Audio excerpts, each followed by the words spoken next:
The pandemic has changed lives for many of us. It's nowhere near what it was in 2019, being able to go to and fro and do what we like to do, those things that we enjoy so much. And part of that is going to the beautiful Majestic Theater in downtown Chillicothe. Last month, I had an opportunity to sit down and visit with Paul Pollard, the president of the board of directors, to talk about the suspension of their 2020 program for the rest of the year and what's ahead for them. We'll talk about that and more coming up in just a moment. But first, this. Husqvarna, zero turns, lawn tractors, walk-behinds, handhelds, and auto mowers. All at Hometown Motors Incorporated. Buy it here, get it serviced here. Hometown Motors Incorporated, 818 Eastern Avenue, Chillicothe. We're sitting in the historic Majestic Theater, which has unfortunately had its 2020 campaign canceled. And, right. It's been a difficult time for everybody during this pandemic, hasn't it? Yes. I mean, of course it has. Majestic took a pretty major hit. We were on the cusp of our biggest year in 2020, and things were really rolling. We had 3 sellouts in a row, and a really nice January into February, early March. And of course the pandemic hit, and we had to shut down, right? We had to suspend all programming would be a proper way of saying it, yeah. But we have found that, boy, this has made organizations innovate. You know, right. How are we going to come up with new ideas? How are we going to do this? How are we going to do that?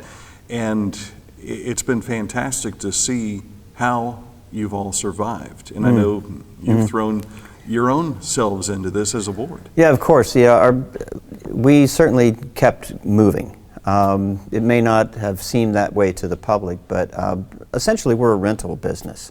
So we were still able to rent the facilities to weddings and things that were allowed by the COVID mandate. Still had to follow the COVID protocol and all that. But other things that we did, our board members were here with their, we're all volunteers, but they were all here in their own time, spending their own money, working on the building and taking care of things. So we stayed very busy and just waiting for the ability to open. Yeah. So we're still very excited and optimistic about it, but it's been a very tough time. We lost, quite a lot of programming and all that, as well as everybody else did, any theater, but we're still surviving. You have benefited from some matching donations. Right. Had a nice campaign during the early part of summer. Right. That has had another opportunity arise, and there's a lot of people that hold this place close and dear to their heart, and they've been helping out. Yeah, it's so exciting, and we're very blessed to have that kind of support. We had an individual come forward with a $7,500 matching donation, and we were able to match that, which was very, very nice, which helped us pay all the utilities and insurance and those kinds of things that happen whether you have a pandemic or you don't, right? And then that inspired another individual to come forward and donate another $5,000 as a matching grant. And so we're very thankful to these people and thankful to the community for getting behind the Majestic. So much of your business is rental business. You have to depend upon some of that money, right? Well, absolutely. We are essentially a rental business, the Majestic Theater. We rent the courtyard, we rent the parking spaces out back, we rent the theater, and we can even separate and rent the new lobby.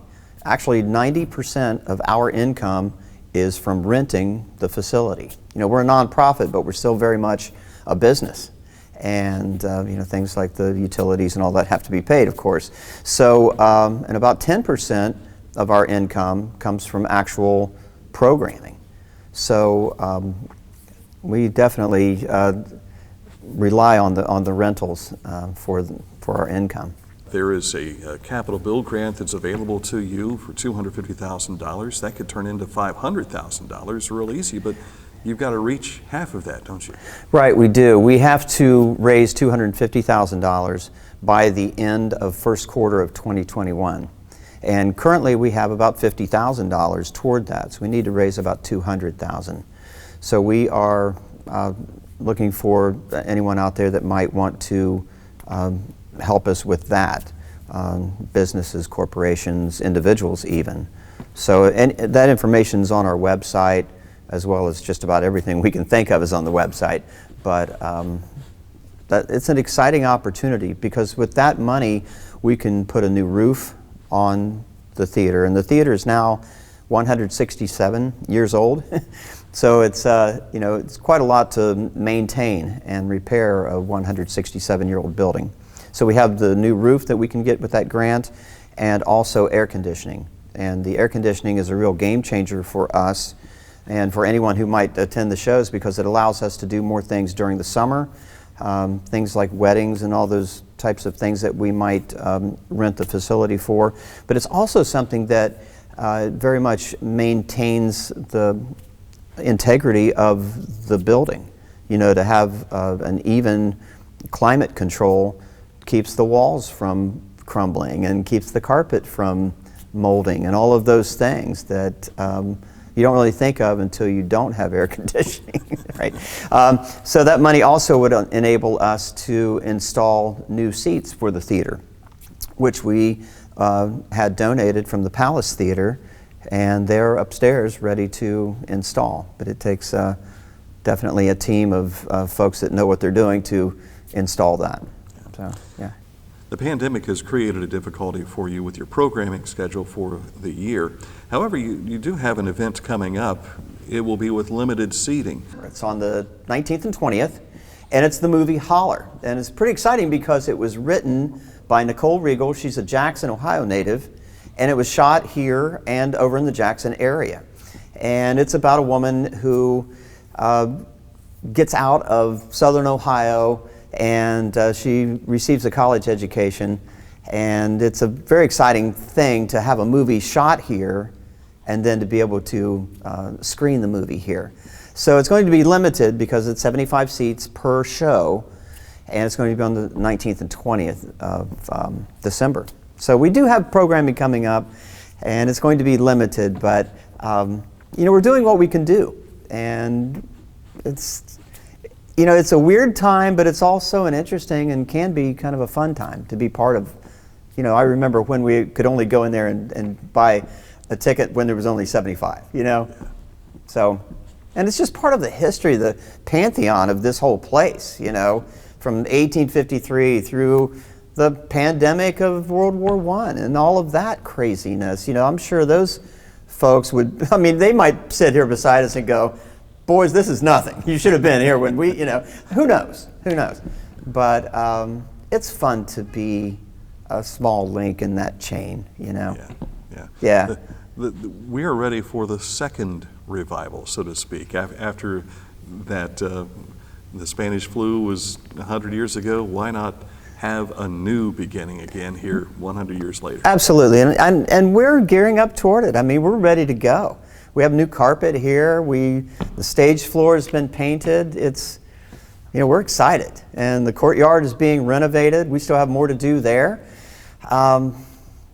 It's an exciting time. And when this does, finally subside, and it will, folks will definitely be ready to come back, and we will be ready for them. Easy to say that the Majestic is chomping at the bit. Yeah, we are, I think everyone is in some way. One of the things about an operating theater is you have to have people to operate it, and you're always looking for fresh blood, so to speak, to pump into either a board membership or a volunteer position. That's right, yeah. We always are looking for folks to volunteer, and we're also actively looking for individuals who might be interested in being on the board of directors. Both of these applications can be found on the website at majesticchillicothe.net, and it does take a lot of hands to do this, especially in this strange COVID time. We need more volunteers, more people to wipe things down and monitor lines and so forth, sell concessions. So anybody out there that would be interested in helping us, we would love to have you be part of the Majestic Theater. What does the Majestic Theater mean to Paul Pollard? That may seem like a loaded question, but you have performed here in the past. You've sweat on the brow here in trying to get this back up to something that is more than reputable. Try and put into your own words what the Majestic means to you. Well, I don't know, it is a bit of a loaded question, but to me, there are a few standards in communities. You know, a rock that has been there, is now, and should always be. I think the Majestic Theater certainly is one of those standards that needs to be preserved, protected. The decisions that we make today should still be good 100 years from now. You know, that has been the approach that we've taken. It is important to preserve the property. It's important to preserve the building and the integrity of the building. Things like air conditioning is vital to preserving this place. Everything has its place, but the other element of this is if this can be strong, then it certainly supports everything around it. The businesses that sell the goods and the services that bring revenue to town. You know, we hope that we are a good neighbor. We hope that we are a catalyst for other businesses to say, you know, that's a cool area and I'd like to move my business downtown. We are incredibly blessed here in Chillicothe to have a supporting community and group of business individuals that have put their time, effort, energies, money into downtown, and you see the fruit of their labor. You know, the Bible talks about you can tell the tree by the fruit that it bears. We hope that we're a good tree, you know. How about that? That's what it means to me.